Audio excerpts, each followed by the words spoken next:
तो यूपी में बाबा हैं। फेम कवयित्री डॉक्टर अनामिका अंबर के पति सौरभ जैन सुमन को मंच से पीएम मोदी का नाम लेने पर कविता पढ़ने से रोक दिया गया। सौरभ जैन सुमन ने बताया कि वो अपनी कविता में पीएम मोदी का नाम ले रहे थे। आयोजकों ने उनसे कहा है कि ये राजनीतिक मंच नहीं है, इसलिए ऐसी कविताएं न पढ़े। इसके बाद कवि सौरभ ने भी कविता पढ़ने से इनकार कर दिया। इस पूरे मामले पर हमारे संवाददाता ने सौरभ जैन से बातचीत की, सुनिए। भारत में लोकतंत्र है। लोकतंत्र में प्रत्येक व्यक्ति को तथ्यों पर अपनी बात कहने की आज़ादी होती है।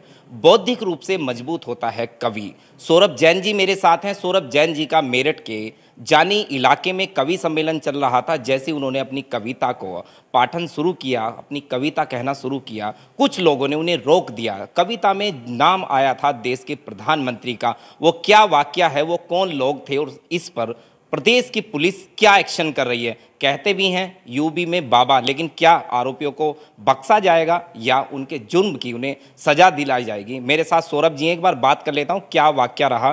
सर, मैं तो आश्चर्यचकित हो गया जब जानकारी मिली, वीडियो भी देखा कि जैसे ही आप अपनी कविता शुरू करते हैं, कुछ चंदे लाइन आपने दी पब्लिक को, लोग आते हैं रुका देते हैं। क्या वाकया था, कहाँ हुआ? ये दालूहेड़ा क्षेत्र है बागपत रोड पर। तो उसमें कवि सम्मेलन था जो वहाँ के मूलचंद जी यादव जो वहाँ के चेयरमैन हैं, उनके पिताजी की स्मृति में एक कवि सम्मेलन था जिसका संयोजन और संचालन मैं ही कर रहा था। तो जब मेरा क्रम आया और मैंने मेरा काव्य पाठ शुरू किया, बहुत अच्छे तरीके से जनता स्वीकार कर रही थी, तालियां बजा रही थी, सब कुछ आनंद ले रही थी, देशभक्ति के जयघोष हो रहे थे।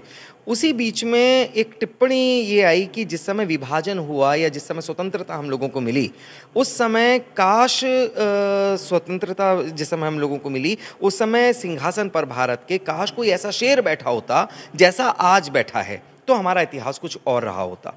ये टिप्पणी जैसे ही निकली, एकदम वहाँ पर कोलाहल हुआ। जो आगे के कुछ वीआईपीज़ में कुछ लोग बैठे हुए थे, वो शायद किसी एक दल विशेष के लोग होंगे या एक विचारधारा के लोग होंगे, उनमें एकदम उहापोह शुरू हो गया। और एक व्यक्ति वहाँ पर खड़ा होकर के मतलब बहुत अनर्गल उन्होंने टिप्पणियाँ की।